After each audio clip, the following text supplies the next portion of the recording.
កំពុងស្មងឃើញគេមានអ្នកថ្មីជុំនោះ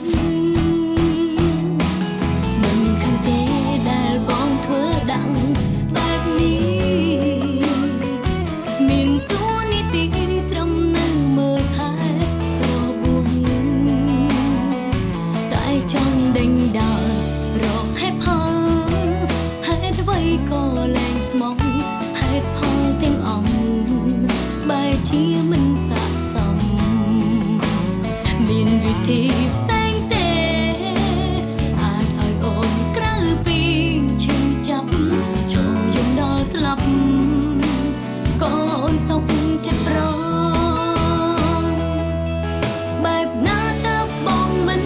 ក្បត់បែបណាទៅព្រមស្មងសធ្វើដេចទៅឡងបែបណាបងគិនថាសមបែបណាទៅអាចខកចិត្តសុំយ៉ាងកុំឲ្យអូនស្រែកយំអូនសុំកុំមកយើងបែកគ្នាប្រាប់ថ្ងៃនេះមិនបាច់រងចាំស្អែកឡើយបើសិនជាឲ្យអូនចាក់ចេញពីពុំងារអូនមិនបានដឹងរឿងអ្វីសោះបើសិនត្រូវបែកគ្នាធ្វើបែបណាទើបអូនមិនជឿចាប់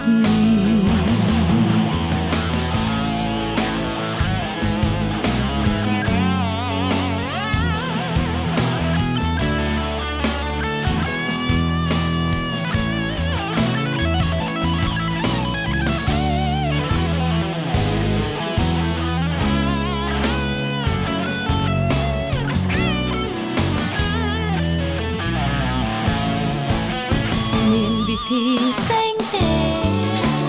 អាចឲ្យអូនក្រៅពីឈឺចាប់ចូលយំដល់ស្លាប់ចូលយំដល់ស្លាប់ក៏អូនសុខចិត្តប្រង